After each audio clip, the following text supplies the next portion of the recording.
तो चलो शुरू करते हैं। चरक संहिता का इतिहास बोलेंगे अपन इसको। आपका जो आयुर्वेद की हिस्ट्री वाला पोर्शन है उसके अंदर आपसे ये पूछे जाते हैं कुछ कुछ टॉपिक जो मैं इसमें बताऊंगी। अब ये जो पीडीएफ है ना, इसमें से सारी चीज़ें आपको बिल्कुल भी नहीं देखनी है ना, अभी आपके बिल्कुल भी काम की नहीं है। जो जो मैं बताऊँ उसको पढ़ते जाओ। बाकी अगर किसी का मन होता है पढ़ने का तो मैं किसी को रोक नहीं सकती, लेकिन आपके लिए ये सारा चीज़ ज़रूरी नहीं है। तो देखो, सबसे पहले क्या है चरक संहिता, इसका अपन इंट्रोडक्शन पढ़ेंगे। भाई कहाँ से आई, किसने लिखी, क्या चीज़ है। तो इसके उपदेष्टा, उपदेष्टा मतलब ये जो चरक संहिता लिखी गई है ना, ये कैसा है। ऐसे नहीं है कि आचार्य बैठे थे ध्यान में, उनको एकदम से ज्ञान आया और उन्होंने लिख दी, एक साथ बुक छाप दी, ऐसा नहीं था। इसमें ऐसा था, गुरु शिष्य थे। एक थे गुरु, अत्रे पुनर्वसु उनका नाम था। ठीक है, उनके कुछ शिष्य थे। अपन ने पहले फर्स्ट चैप्टर के अंदर ही देखा था कि पुनर्वसु के जो है 6 शिष्य थे, अपराजित है, भेल, शार, ऐसे करके। तो इन 6 शिष्यों को ये क्या है, लेक्चर दे रहे थे। उसमें से जो एक आदमी था अग्निवेश नाम का, वो बहुत होशियार था। वो क्या कर रहा था, वो जैसे वो बोल रहे थे वैसे वैसे अच्छी तरीके से सुन रहा था, आगे क्रॉस क्वेश्चन भी कर रहा था, और उसको बहुत शाना था, वो लिख भी रहा था साथ साथ में कि जैसे ही क्लास उनकी ख़त्म होती थी वैसे ही वो जा कर के नोट्स बना देता था। ठीक है, तो इन्होंने क्या है, नोट्स बना बना के एक पूरी बुक लिख दी।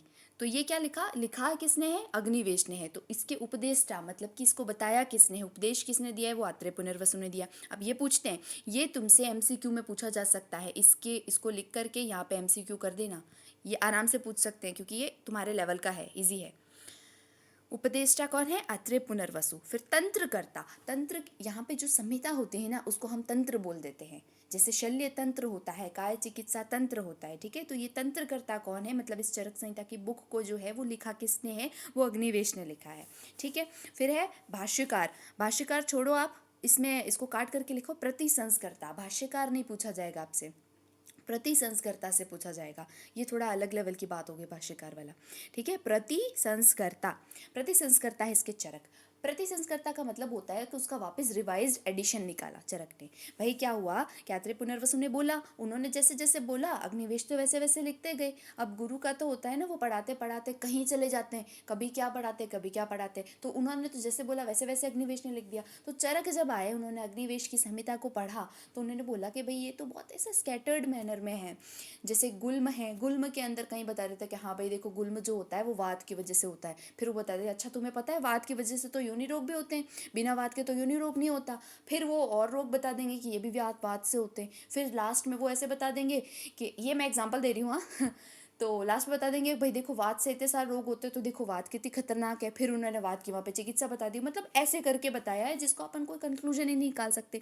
तो चरक ने बोला कि चलो ठीक है, मैं इसको थोड़ा सा सही कर देता हूँ, अच्छे फॉर्म में कर देता हूँ। तो उन्होंने क्या किए, उन्होंने इसके स्थान निकाल दिए कि इस स्थान के अंदर हम ये बताएंगे, जहाँ पे पूरा डायग्नोस्टिक पर्पस से जो लिखा गया था, जो जो चीज़ें उसके अंदर थी, वो सारे श्लोक उन्होंने इकट्ठे किए और उसको दे दिया निदान नाम। ठीक है, फिर चिकित्सा, जहाँ पे मेनली चिकित्सा बता रखी है, तो उसको हम उन्होंने चिकित्सा स्थान के अंदर ले लिया। जहाँ पे पंचकर्म के द्रव्यों का संग्रह कैसे करें, उसको यूज़ कैसे करें, और जो पंचकर्म का जो प्रोसीजर है वो बताया था, तो उसमें कल्प सिद्धि के अंदर उसको डाल दिया। फिर कुछ टॉपिक ऐसे थे जिसके अंदर जो सारी चीज़ें कवर हो रही थी, तो उसने चरक ने क्या किया, उन सारे टॉपिक को डाल दिया सूत्र स्थान में। ठीक है, सूत्र इसी को इसीलिए बोलते हैं अपन इसको, तो सूत्र की भी निरुक्ति आएगी आपके इसी में, इसी बुक को पढ़ना, चरक की वाली बुक को। ठीक है, तो उसमें आएगी। तो तुम्हें तंत्रकर्ता पता चल गया, प्रतिसंस्कर्ता का मतलब क्या होता है वो पता चल गया, और कौन थे, चरक थी। तो अपन चरक संहिता बोलते हैं।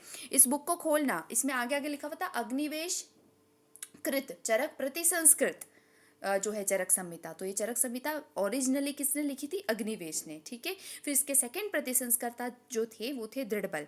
इसमें क्या था, लास्ट के जो 17 चैप्टर थे ना, चिकित्सा के कुछ चैप्टर और आगे कल्प और सिद्धि, ठीक है, ये थोड़े इनकम्प्लीट थे। भाई ऐसा रहा होगा कि चरक ने तो लिखा पूरा और फिर वो गुम हो गया, क्योंकि बहुत पहले देखो चौथी शती में सेकंड दूसरी शती के अंदर उन्होंने लिखा था, उसके बाद में वो थोड़ा पीछे वाला गुम हो गया होगा। तो वो गुम हो गया। फिर तो हमारे बॉस थे वो ऐसे मजाक करते थे कि ये उन्होंने लिखा, फिर बाद में जो कल्प सिद्धि है ना वो लिखना भूल गए, चरक जो है भूल गए, थक गए, तो उन्होंने छोड़ दिया बीच में काम। ठीक है, तो 17 चैप्टर जो थे वो टोटल उसके इनकम्प्लीट थे। तो इसको पूरा करने का काम किसने किया था, सॉरी 17, 12 और 12, तो टोटल लगभग 40 के करीब चैप्टर थे।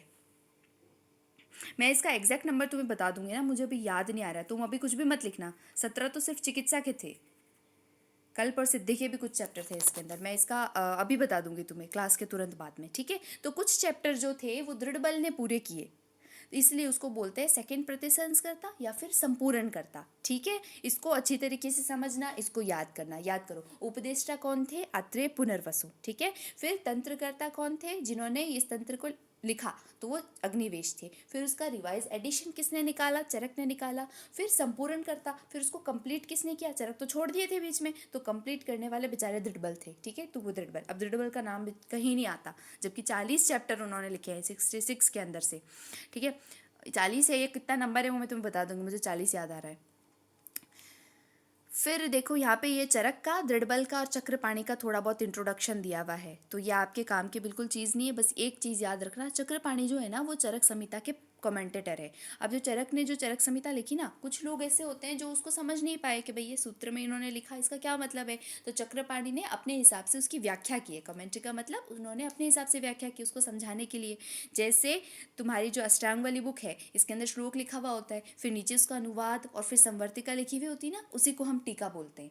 कि इन्होंने इसको सिंप्लीफाई करके जो लेमैन की लैंग्वेज में लिखा। ठीक है, वहाँ पे लेमैन, उस टाइम 11वीं शताब्दी में लेमैन लैंग्वेज ये संस्कृति होती थी, तो उन्होंने ये जो टीका है चक्रपाणी की वो संस्कृत में है, और चक्रपाणी का काल क्या है? 11वीं शताब्दी। ठीक है, ये चीज़ याद रखना। बस इसके अंदर और अभी तुम्हें कुछ नहीं पढ़ना। अब आगे चलो, यहाँ पे अपन टीका देखेंगे। तो टीका मैंने तुम्हें बता दिया कि टीका क्या होती है। जो भी पहले तो ऐसा लिखते थे कि जैसे चरक को देखना तुम, तो चरक के जो श्लोक है ना वो कुछ कुछ ऐसे हैं, या तो पढ़ने में भी नहीं आते, अपने तो पढ़ने में भी नहीं आते। उस टाइम क्या है, उसका गूढ़ अर्थ क्या है, इसके अंदर आचार्य जो कहना क्या चाहते हैं, तो उसको सिंप्लीफाइड वे में बताने के लिए इन्होंने टीका लिखी। इन सब लोगों ने लिखी है। तो टोटल 17 टीका जो है वो संस्कृत में लिखी गई है। आपको नंबर अभी याद नहीं करना, आपके लिए इंपॉर्टेंट नहीं है। ये जो मैंने टिक लगाया है ना आपके लेवल पर, बस यही टीका है जो है वो इम्पॉर्टेंट है। अपन जो है वो सारी देख लेते हैं। तो देखो, चरक न्यास सबसे पुरानी जो टीका है, ये बहुत इंपॉर्टेंट है। सबसे पुरानी जो टीका है वो चरक न्यास है, और किसने लिखी है? भट्टार हरिश्चंद्र ने। ठीक है, इसको ऐसे याद करो, न्यास, न्यास मतलब न्याय, और न्याय के लिए कौन जाने जाते हैं? हरिश्चंद्र, सत्यवादी हरिश्चंद्र सुनी होगी सबने कहानी, तो न्याय के लिए जाने जाते हैं हरिश्चंद्र। तो चरक न्यास हो गई भट्टार हरिश्चंद्र की। फिर चरक पंजिका, ये इसके है स्वामी कुमार, ऐसे याद करना, यहाँ साइड में लिखना स्वामी का पंजा। तो जो स्वामी होता है घर का, जो मेन लीडर होता है, वो सबको अपने पंजे में रखने की कोशिश करता है कि सब मेरे अधीन रहें। ठीक है, तो स्वामी का पंजा। फिर है निरंतर पद व्याख्या। फर्स्ट जब ये अष्टांग शुरू किया था तभी मैंने बताया था, निरंतर पद व्याख्या किसने लिखी है? जेजट ने लिखी है। कैसे याद कराया था? ये जो जेजट है ना, इन्होंने हर जगह पंचायती करी है। मतलब इन्होंने चरक पे भी लिखी, फिर इन्होंने सुश्रुत पे भी लिखी, और इन्होंने वाग्भट पे, अष्टांग जो हृदय और संग्रह जो संहिता है उसके ऊपर भी लिखी है। तो तीनों के ऊपर लिखने वाले हैं, लिख दो यहाँ पे। जो तीनों जो संहिताएं हैं, मेजर संहिता, बृहत्त्रयी बोलते हैं अपन इसको। अष्टांग, चरक, अष्टांग और सुश्रुत, इसको हम बृहत्त्रयी बोलते हैं। बृहत त्रयी, त्रयी मतलब तीन। ठीक है, बृहत मतलब मेजर, ये तीन मेजर संहिताएं। एक लघु त्रयी भी होता है जिसके अंदर शारंगधर, भाव प्रकाश और माधव निदान आते हैं। तो बृहत त्रयी के ऊपर टीका लिखने वाले कौन थे? जेजट थे। ये पूछा गया है क्वेश्चन। ठीक है, इसलिए इंपॉर्टेंट है, आपसे एमसीक्यू में पूछ सकते हैं, जेजट है। अब देखो, इसकी चरक वाले की टीका का क्या नाम था? निरंतर पद व्याख्या। नाम आपको याद करने हैं सबके। निरंतर, तो निरंतर मतलब कंटिन्यूस कौन चलता है? जेट चलता है। तो निरंतर पद व्याख्या से जेट, जेट जट याद करोगे। ये सब स्ट्रिक साइड में लिख लेना। तुम सोचोगे हमें याद रहेगा, तो नहीं रहेगा। ठीक है, लिख लेना। फिर है चरक वार्तिक।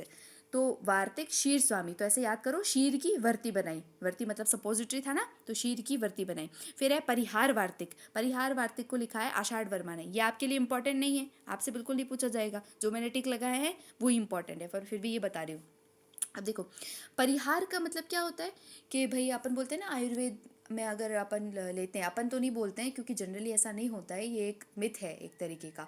बाकी के लोग बोलते हैं कि आयुर्वेद का अगर ट्रीटमेंट लोगों की, तो भाई बहुत ज़्यादा परहेज करना पड़ेगा, बहुत ही ज़्यादा परहेज है, जबकि इतना नहीं होता। ठीक है, तो उसको हम परिहार बोलते हैं, शुद्ध भाषा में से परिहार। तो परिहार अपन किस हिसाब से करते हैं? ऋतु के अकॉर्डिंग करते हैं। तो जहाँ पे ऋतु आ जाता है, महीने, ऐसी चीज़ आ जाती है, तो वो किसने लिखी है? परिहार से ऋतु याद करना। ठीक है, तो जहाँ पे भी परिहार आएगा वो क्या है? आषाढ़ वर्मा ने लिखे। परिहार वार्तिक आषाढ़ वर्मा, मतलब समझ रहे हो ना, इसका फर्स्ट वर्ड परिहार है। तो परिहार अपन कोई ना कोई ऋतु में देख करके करते हैं, तो फर्स्ट वर्ड ऋतु जिसका होगा वो इसका लेखक होगा, तो आषाढ़ वर्मा है। फिर है वृहत तंत्र प्रदीप। अच्छा, तुम्हें ये तो पता चल गया ना कि यहाँ पे जो है ये टीका का नाम है, मतलब इनकी जो बुक इन्होंने लिखी है ना, ये उसका नाम है, और ये वो है जिस कलाकार ने ये बुक लिखी है। ठीक है, इसमें तो मत कंफ्यूज होना। फिर क्या है, वृहत तंत्र प्रदीप, वृहत तंत्र प्रदीप को लिखा है नरदत्त ने, और ये नरदत्त जो है ये चक्रपाणी के गुरु थे। अब देखो कितनी विडंबना है, गुरु ने जो लिखी वो नहीं चली, लेकिन जो शिष्य की बुक थी वो चल गई। तो चक्रपाणी के गुरु थे, इन्होंने लिखी थी, क्या लिखी, बृहत तंत्र प्रदीप। इसके अंदर देखो अपने पास एमसीक्यू आते हैं, एमसीक्यू पकड़ना है, इसमें डबल त है, नरदत्त में भी डबल त है, हो गया अपना काम, आगे पूरा देख रहे ही नहीं अपन को। फिर है चरक चंद्रिका, ये इंपॉर्टेंट है, चंद्रिका जो है वो गयादास ने लिखी थी। तो चंद्रयान, अपने यहाँ से चंद्रयान जो है वो गया है ना, ऐसे याद रखो, चंद्रयान गया तो चंद्रिका गई। फिर है चरक भाष्य, तो ये है श्री कृष्ण वैद्य। उसके बाद में है चरक प्रकाश कौस्तुभ, तो नरसिंह कविराज। तो कवि जो होता है वो हर चीज़ पे प्रकाश डालने का काम करता है, अपन बोलते हैं ना कि इस पर प्रकाश डालें, तो ये किसकी पोएटिक लैंग्वेज होती है, प्रकाश कौस्तुभ। अब यहाँ पे ये इंपॉर्टेंट है आपके लिए, चरक उपस्कार किसने लिखी है, ये क्वेश्चन हमसे पूछा गया था, ठीक है। चरक उपस्कार किसने लिखी है, तो योगींद्र नाथ सेन ने लिखी है। अब याद करो, योगी, योगी का काम क्या होता है, वो सबकी भलाई करते हैं ना। तो इन्होंने, योगींद्र नाथ सेन ने क्या किया, चरक के ऊपर उपकार कर दिया, टीका लिख करके, ऐसे लिखो, उपकार मतलब इसकी भलाई कर दी, इस पे एहसान कर दिया चरक के ऊपर। तो चरक उपस्कार किसने लिखी है, जो योगी होगा, तो योगींद्र नाथ सेन ने, ठीक है। फिर है जल्प कल्प तरु, ये तो आराम से याद हो जाएगी तुम्हें, जल्प, जल, जल आ गया तो गंगा जल होता है, गंगाधर राय, ठीक है। जल्प कल्प तरु किसने लिखी है, गंगाधर ने लिखी है, इंपॉर्टेंट है। चरक तत्व प्रदीपिका है शिवदास सेन की, अगर ये याद करो तो अच्छी बात है, क्योंकि जब तुम चरक पढ़ोगे ना, उसकी कमेंट्री के अंदर बहुत जगह ये नाम आएगा कि शिवदास सेन ने ये बताया, गंगाधर राय ने ये बताया, योगेंद्र नाथ सेन ने ये बताया, ठीक है। तो ये 3 टीका इनकी बहुत अच्छी चलती है, इसलिए। तो इसमें जो तत्व बताने वाला होता है, तो तत्व किससे रिलेटेड होता है, हमेशा शिव से रिलेटेड, अपन बोलते हैं ना तत्व ज्ञान हो गया इसको, तो ये गुड़, तो ये तो भगवान से रिलेटेड हो गया तत्व ज्ञान। फिर है चरक प्रदीपिका, चरक दीपिका अलग है, चरक प्रदीपिका अलग है, सॉरी, आयुर्वेद दीपिका अलग है और चरक प्रदीपिका अलग है, इन दोनों में कंफ्यूज मत होना। चरक प्रदीपिका है ज्योतिष चंद्र सरस्वती की, जो कि तुम्हें याद नहीं करनी, तुम्हें याद ये करनी है आयुर्वेद दीपिका, ये किसकी है, चक्रपाणी दत्त की है। ये सबसे मेन जो बहुत ज़्यादा अच्छी मानी जाती है ना टीका, वो ये है चक्रपाणी दत्त की, और इसका काल भी तुम याद करोगे कौन सा है, 11वीं शताब्दी है, ठीक है। सबसे पहली कब लिखी गई थी, 6ठी शताब्दी के अंदर लिखी गई थी। फिर आगे भास्कर संप्रदाय के आचार्य, बिल्कुल पढ़ना ही नहीं है तुम्हारे, बिल्कुल काम के ही नहीं है, इसको जाने दो।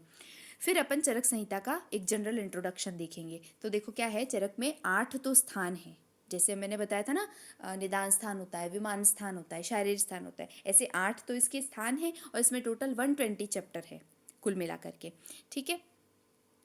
फिर सूत्र स्थान, सूत्र स्थान के अंदर क्या है, इसमें सूत्र स्थान को बोला है कि इसमें जो सूत्र स्थान के 30 चैप्टर है ना, तो आचार्य ने क्या किया, उस सूत्र स्थान के 30 चैप्टर को भी डिवाइड कर दिया। अच्छा, मैंने तुम्हें 66 चैप्टर बताए थे ना, इसमें जो चरक फर्स्ट है ना, उसके अंदर 66 है, चरक सेकंड जो है चिकित्सा कल्प प्रसिद्धि, वो टोटल ऐसे 56 है, ठीक है। तो ऐसे करके ये इस मतलब ऐसे ही है, टोटल मिला करके भाई 120 हो जाते हैं। मुझे एग्जैक्ट नंबर अभी इसका याद नहीं है, मैं ये भी तुम्हें भेज दूंगी, तो 120 याद करना हो, मैंने वो गलत बोल दिया था कि 66 चैप्टर है। फिर कहाँ गए अपन, सूत्र स्थान, सूत्र स्थान के 30 चैप्टर थे, इस 30 चैप्टर को इन्होंने क्या किया, डिवाइड कर दिया। कैसे डिवाइड किया है, 4-4 के ग्रुप में डिवाइड किया है। अब 4-4 के ग्रुप पे कैसे डिवाइड किया है, जैसे फर्स्ट 1 से 4 जो है वो एक साथ लिख दिए, ठीक है। फिर उसके बाद में 5 से 8 कर दिए, ऐसे करके 4 में डिवाइड किया है। तो इन सब का क्या रीज़न था, ऐसे क्यों किया उन्होंने, तो यहाँ पे बोला ना 7 चतुष्क लिए है। 7 चतुष्क क्यों लिए, क्योंकि ये 1 से लेकर के जो 4 चैप्टर है ना, उसके अंदर इन्होंने जो मटेरियल बताया है वो सेम है। जैसे फर्स्ट इनका चतुष्क है, अभी अब इनके चतुष्क के नाम इंपॉर्टेंट है, ये पूछते हैं, ठीक है। इनका जो फर्स्ट चतुष्क है वो भेष चतुष्क है, भेषज चतुष्क। तो भेषज से नाम से तुम्हें पता है कि इसके अंदर कोई ड्रग बताएंगे, तो पहले जो 4 चैप्टर है उन सब के अंदर इसमें ड्रग्स बताएंगे अलग अलग तरीके की। जैसे अपन ने यहाँ पे ये गण पढ़े थे ना, वैसे उस तरीके के इसमें गण भी आएंगे, इसमें अलग अलग सारे ड्रग्स आएंगे। तो क्योंकि इन 4 चैप्टर्स का जो मेन कोर सब्जेक्ट था वो सेम था, इसीलिए इन्होंने इसको एक गण के अंदर ले लिया, एक चतुष्क के अंदर ले लिया, तो नाम उसको क्या दिया, भेषज चतुष्क, ठीक है। और फिर उसके बाद में 2 जो है वो संग्रहद्वय हैं, तो ऐसे 7-7 के 4 बनाएंगे तो टोटल 28 तो इधर खत्म हो गए। उसके बाद में 30 के अंदर कितने बचे, 2 बचे, तो इन 2 को हम क्या बोलते हैं, संग्रहद्वय बोलते हैं। 29 और 30 जो चैप्टर है इसको, अब अपन इसको याद करो, एक बार लिखो यहाँ पे, BSNL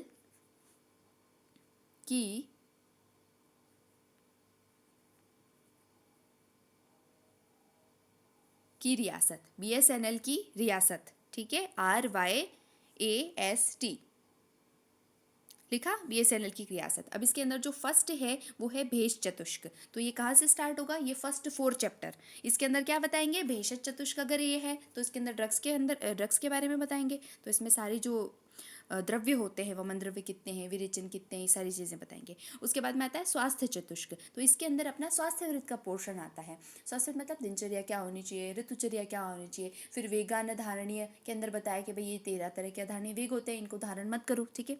निद्रा जो है वो सब इसके अंदर बताया।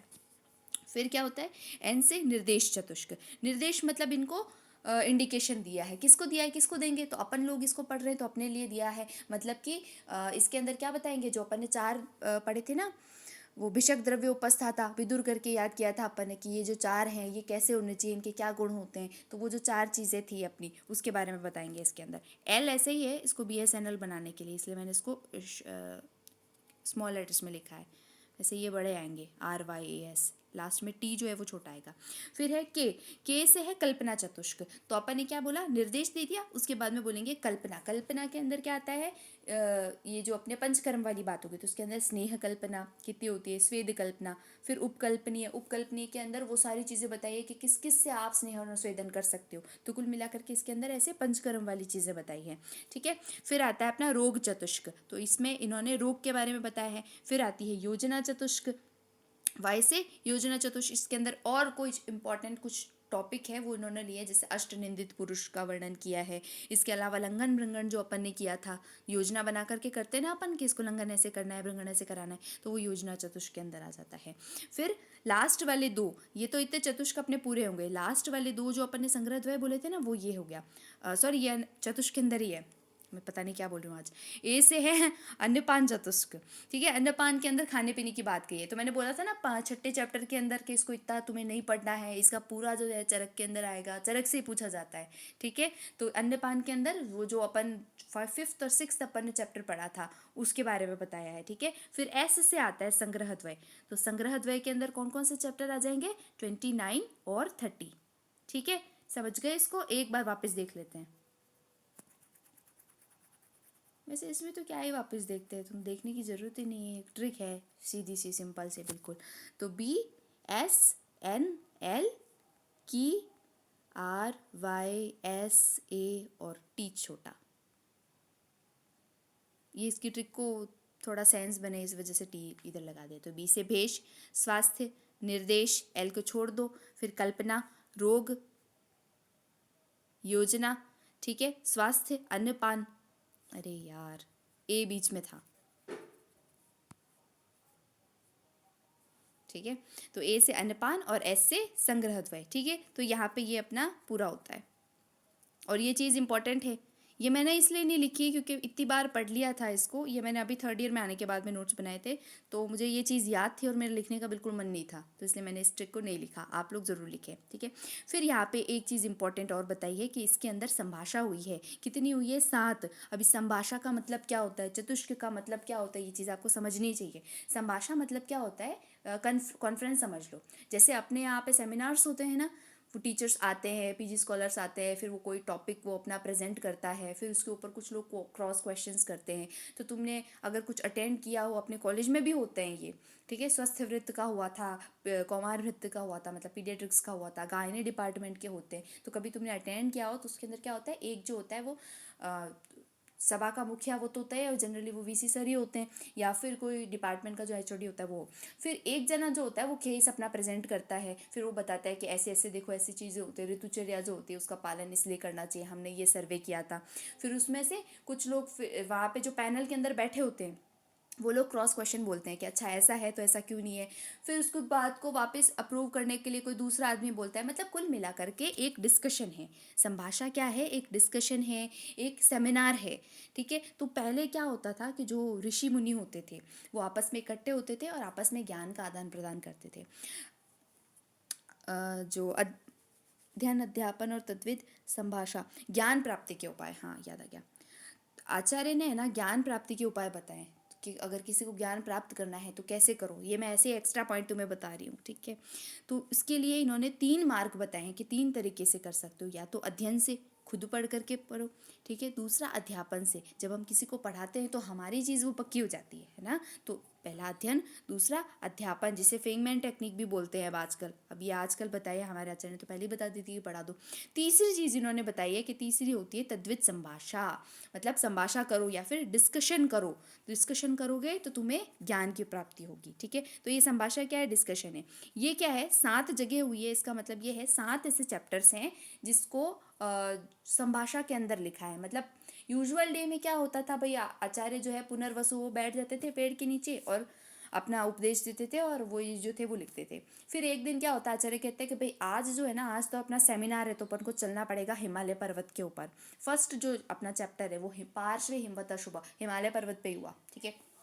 तो वो वहाँ पे बैठते थे, उधर और भी लोग आते थे, इधर पुनर्वसु जो है वो अपने 6 शिष्यों को लेके जाते थे। फिर वहाँ पे शिष्य अपने नीचे बैठ जाते थे और जो बड़े बड़े लोग हैं वो बातें करते थे। तो बड़े बड़े लोग जो बातें करते थे ना, तो अग्निवेश जो है वो अपनी लिख लेते थे वहाँ पे कि ये कॉन्फ्रेंस हुई है, इस कॉन्फ्रेंस के यहाँ पे चलो अपन नोट्स बना लेते हैं। समझ गए, ऐसे होता था। तो 7 का मतलब ये है कि 7 ऐसे चैप्टर है जहाँ जहाँ पर जो उन्होंने लिखे हैं ना, तो वहाँ वहाँ संभाषा हुई है, मतलब वहाँ पर वो मिले थे ऋषि मुनि आपस में, ठीक है। समझ गए होंगे अब तुम, संभाषा बहुत बड़ा हो गया ये।